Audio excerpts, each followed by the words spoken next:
Welcome back to the county seat. We are continuing our conversation, a look at the aftermath of the Brian Head fire. And we wanted to take a little bit of historical context because it's not the first fire.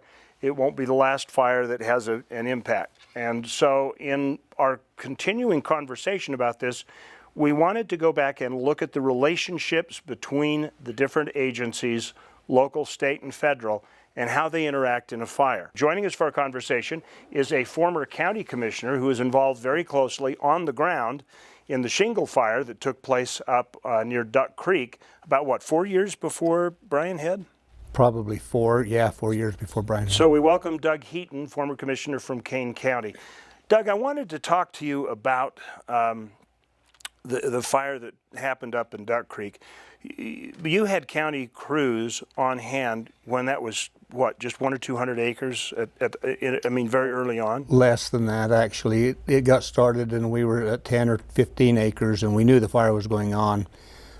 We didn't have cats on the site, but we had, they could be there in just a matter of an hour or so.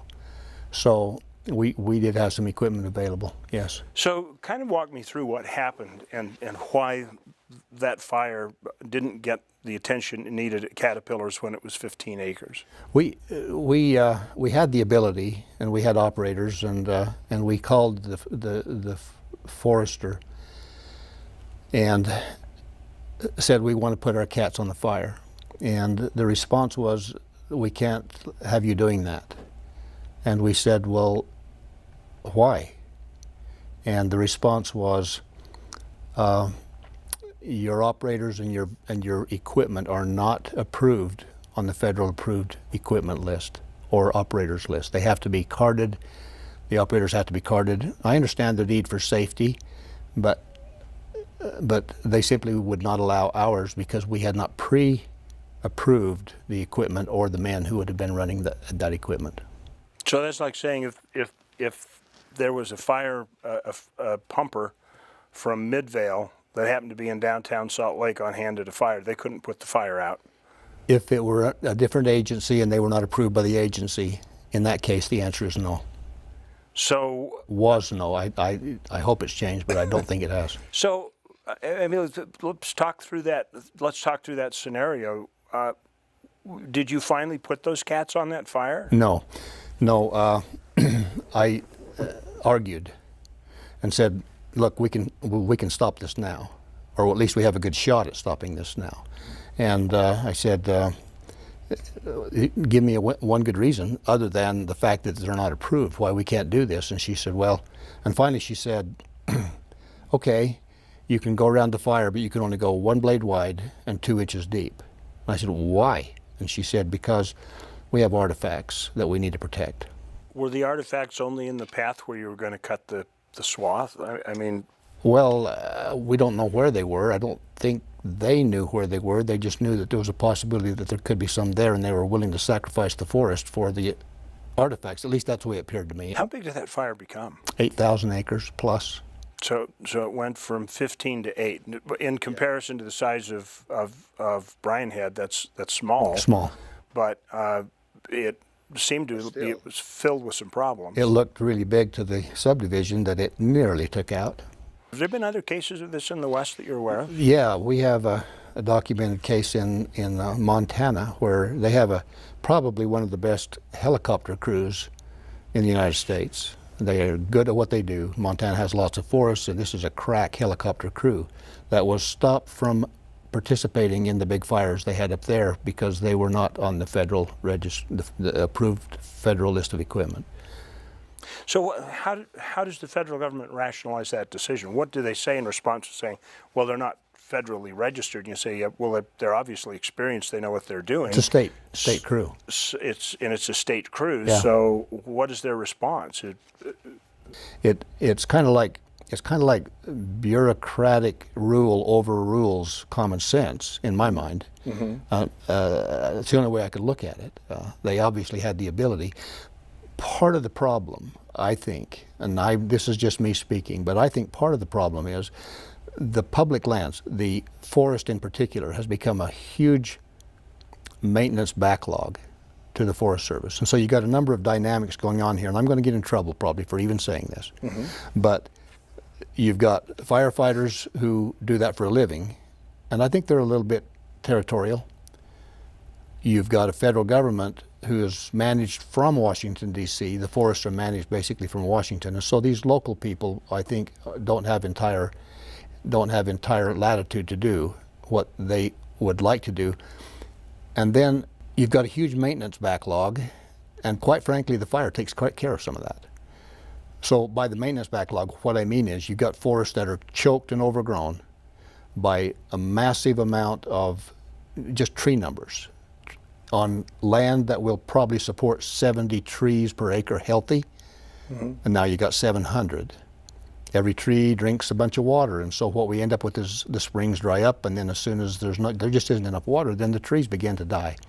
They can no longer combat against the beetle, and then we have these standing dead forests. It's a problem, and it's a big problem for the Forest Service. It's an eyesore, and they end up catching a lot of flack for that.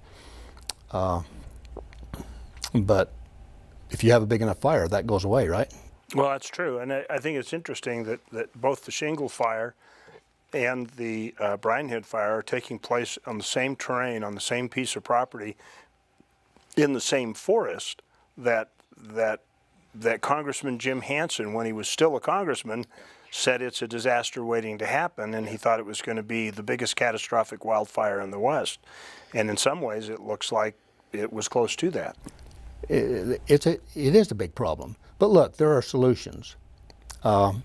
If you want to stop this thing from happening again, we're doing all the things wrong that we ought to be doing. For example, if you really want to have the ability to fight a fire, you need to have in place all of the elements of firefighting to be able to fight that fire. Roads need to be opened. No, actually they're closing them, okay?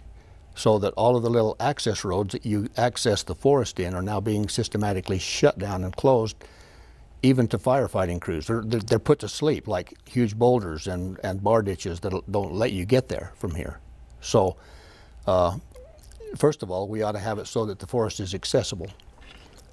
We ought to have agreements already in place so that the local people can do what they can do. In many cases, they get there before the Forest Service, and those fires are put out before the Forest Service ever gets there. So do you think if the county crews and the bulldozer operators, county equipment, and the county firefighters, the Duck Creek Volunteer Fire Department had the ability to do whatever they needed to do as far as containing that fire, that shingle fire would have stopped at 15 or 20 acres? I don't know. That would be it. I mean, we had a fire, we had very dry conditions. I don't know what had happened, but you know, we ought to at least give it a shot, had we not? Unless fire is an industry that we need to protect. What else can be done? Well, the interagency agreements so that we can have that thing. The ultimate solution would be to keep the forest healthy before the thing burns. Look, we can keep these forests young and vibrant forever by simply treating it like a garden rather than a museum. We can keep from burning up millions of animals in these forests, and quite frankly, you know, that's a topic that we don't very often hear about, is the however many thousand million animals that get burned up in these larger fires. If you go sit down in the forest and watch, of course there are a few deer, a few elk, a few of the larger animals. There are dozens of the smaller ones and the birds, and no, they do not escape. They get burned up. And that's not a topic we hear about very often because it's a really uncomfortable topic to think about, but we need to think about it.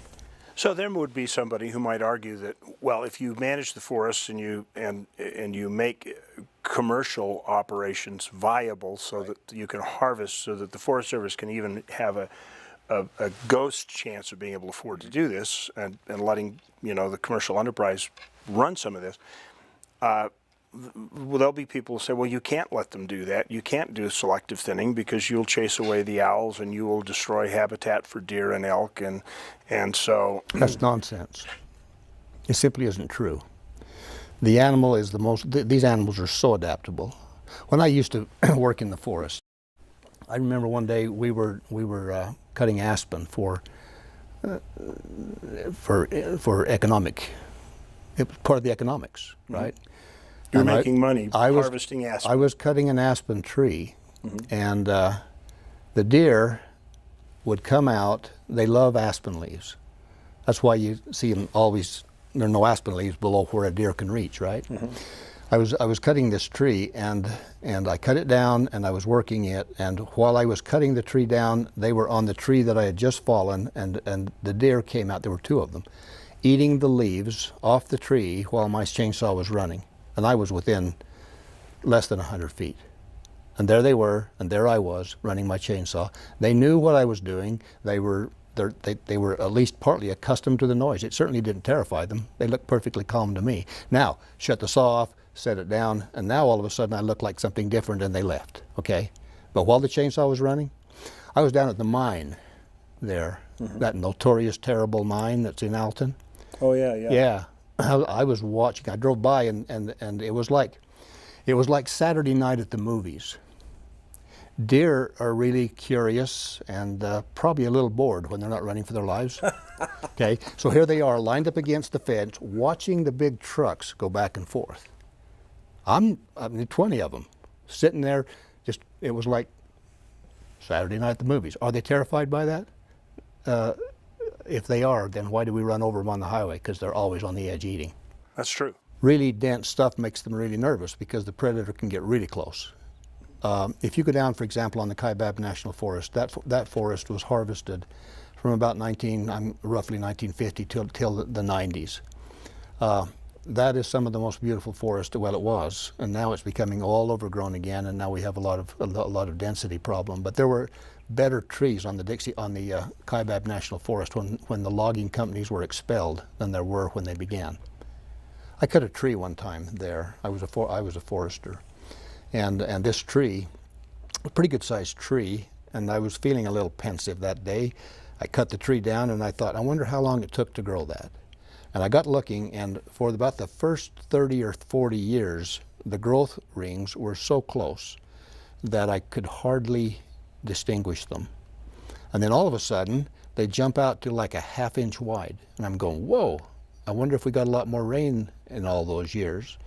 And then I looked over, and there was a big stump there about 10 feet from this tree. And you could tell the year that the big tree, was cut. Because then, now the little tree all of a sudden has the ability to become a big tree. Because it's got very water quickly. And it's got light. Because the big tree was taking all the water, the big tree was taking all the light, the little tree was barely surviving until the big tree was gone. And now all of a sudden the little tree very quickly then becomes the big tree. That is one of the most beautiful forests. And the trees are spacing, tree spacing in part of that forest is still really pretty good. Very healthy. So is there an advantage in having a forest that's got an 80-year-old tree versus a 200-year-old tree? Or by the time they get to that point, do they pretty much look the same? They look the same for a long time before they finally die and topple over. An 80-year-old tree that has had good growing conditions is a big tree. If they've had a lot of competition, they're not a big tree. So you can actually, you create an environment in the forest for the animals and for the trees themselves that are optimum by weeding the garden. So if we had to live within the constraints of interagency public policy on forest management with the idea that we were going to try and get a hand on the preventive side of fires, and you were able to craft that policy, what would that policy be? Having experience as an industry guy and as a local elected official, how would you see an effective policy? And an environmentalist. Okay. I love the environment, okay? Okay. I love the animals, I love the forest, I love the trees, I love the prairies. And I'm really interested in the well-being of all those things. What I would suggest is a policy that allows, quite frankly, I don't think you can do it from Washington, a policy that allows local management decisions by people who are on the ground and understand. Even the local foresters could do a better job if Washington were not pulling all the strings. And would those agencies be working with other agencies in local communities in a closer fashion? In a best world scenario, it would be a state agency that was managing the public forest. And you think that at a state level, the forest could be managed to a point where even the cost of fire suppression could become manageable? For every dollar that we spend managing, we can save $15 in suppression. And 5,000? 500, I think, or 500 in something economic. like that. So it's a pretty big number. I should have, I mean, it's the idea, not the numbers that are important here. Okay, Yeah. so yeah, a little bit of maintenance goes a long way. But plus, look, you've got environmental benefit, you've got community economic benefit, you've got animal health benefit and safety. Show me a loser. Well, we forgot watershed. Watershed. Yeah, you get 700 trees per acre. I guarantee your streams are going to dry up. Why? Because all the trees are drinking all the water. There's not going to be any water runoff. So you have the watershed benefit as well. I don't see a loser here. So how do we get from point A to point B? Let me tell you why I believe that this was a conversation. We were in a meeting. Regional forester was there, and we were saying, you know, the question was, how can we solve the problem? And it was after the shingle fire. And my comment was, look, the private sector is the solution. We need to weed the garden. We need to get the tree count where the tree count needs to be. And once we get that there, the forest health will kind of maintain and balance. We won't have catastrophic fires to the extent we are now. We won't risk our animals so much. We won't, our watersheds will come back. I mean, it was the economics of the community is going to be vastly improved. Well, how do we get there from here? And she said, well, what would have to happen? And I said, what would have to happen would be that we would have to have surety for our industries. Capital is a coward. You can't ask them to come in and spend $40 million putting in a facility, a mill, to process the forest product that will make the forest healthy without some assurance that there's going to be an ongoing supply of product. And the response was, we can't do that. So we have to have a policy change at the top. You've got to have a policy change at the top. Or more local control. Or you have to have the only solution, really, because people at the top have so many pressures from so many areas. You've got the really nice city-dwelling environmentalist who is honest, but just simply doesn't understand what happens to make the forest healthy. It's the Mother Nature knows best kind of thing. Mother Nature is something that was created, I'm not sure exactly how, but it's been very effective in helping us, making us, training us, that we should not interfere, because Mother Nature knows best. I don't know whether you're old enough to remember that, but I remember Mother Nature knows best. That's absolutely not true. Mother Nature provides a product which will be harvested. Either she'll harvest it or we'll harvest it.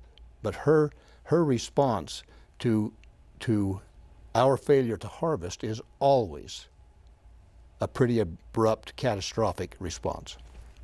Okay?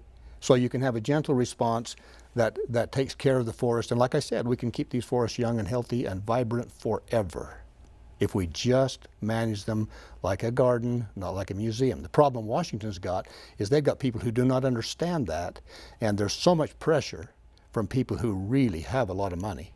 Because well-meaning environmental type people from the cities, they send lots of money to these environmental people, these environmental organizations that are designed to shut down exactly what I'm talking about. For them, it is absolutely heresy for me to speak like I'm speaking. Well, I hope that you're secure and safe on your way home. I'm fine. Doug, thank you so much for taking you. the time. We'll be back to look on the ground. We will next take a peek at what the personal costs are when fire comes through a community like it did at Panguitch Lake in the Brian Head Fire. We'll be right back with the county seat in just a minute.